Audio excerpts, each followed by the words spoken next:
La résilience, tu connais? C'est cette faculté qui permet à certaines personnes de se relever après avoir traversé des moments extrêmement difficiles, tandis que d'autres restent prisonniers de la tristesse face aux événements négatifs. Contrairement à ce qu'on pourrait penser, la résilience n'est pas une qualité innée. C'est une attitude que chacun peut développer avec de la pratique. Chaque expérience, qu'elle soit positive ou négative, participe à cette construction personnelle. Alors, la résilience est-elle quelque chose de naturel ou peut-elle être acquise? Et si oui, comment peut-on la renforcer pour enfin voir les aspects positifs de la vie? Nous allons tout expliquer dans cette vidéo. Des études ont montré que la résilience est liée à un concept appelé le locus de contrôle, qui définit si nous pensons avoir un impact direct sur notre vie, le locus interne, ou si nous croyons plutôt que les événements extérieurs dirigent notre existence, le locus externe. Développer un locus de contrôle interne est ce qui nous apprend à mieux surmonter les défis et à reprendre le contrôle. La résilience. Inné ou acquis? Il n'existe pas de gène de la résilience, ce qui signifie que chacun d'entre nous a la possibilité de développer cette aptitude à faire face aux épreuves de la vie. Cependant, la science nous a montré que certains bébés produisaient, dès les premières heures de vie, des niveaux plus élevés d'hormones euphorisantes comme la dopamine et la sérotonine. Cela suggère que nous ne sommes pas tous égaux face à l'adversité dès le départ. De plus, plusieurs facteurs sociaux jouent un rôle prépondérant dans la résilience face aux événements. La plupart de ces facteurs prennent leur source dans la petite enfance.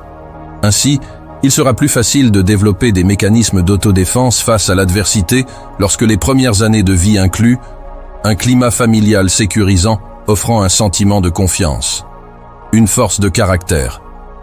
Certains enfants sont notamment naturellement joyeux et heureux de tout ce qui leur arrive.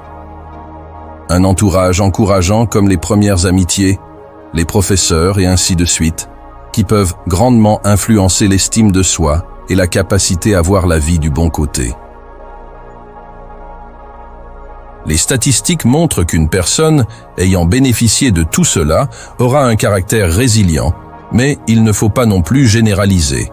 Un individu avec tous les préalables nécessaires pour être résilient peut tout à fait sombrer dans la dépression au moindre problème.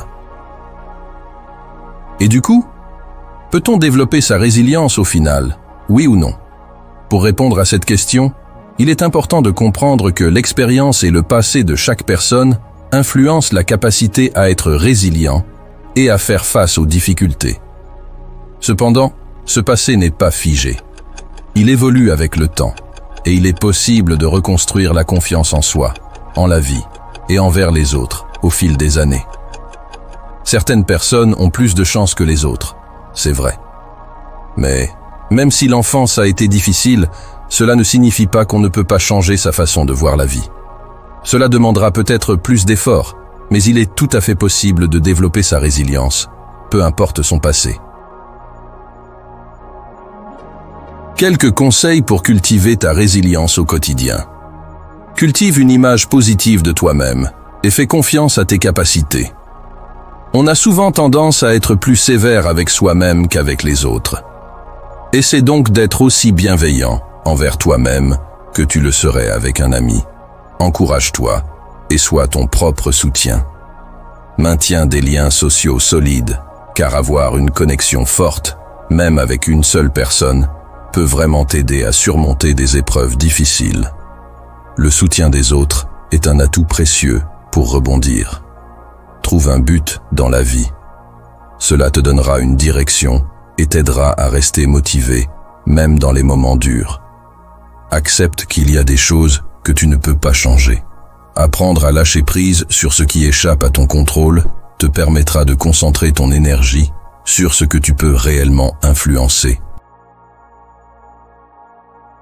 Pour finir, citons Marc Aurèle qui disait « Que la force me soit donnée de supporter ce qui ne peut être changé, le courage de changer ce qui peut l'être et la sagesse de distinguer l'un de l'autre. » Cela nous rappelle que la résilience, au fond, consiste simplement à accepter ce qui est hors de notre contrôle, tout en ayant le courage d'agir là où c'est possible.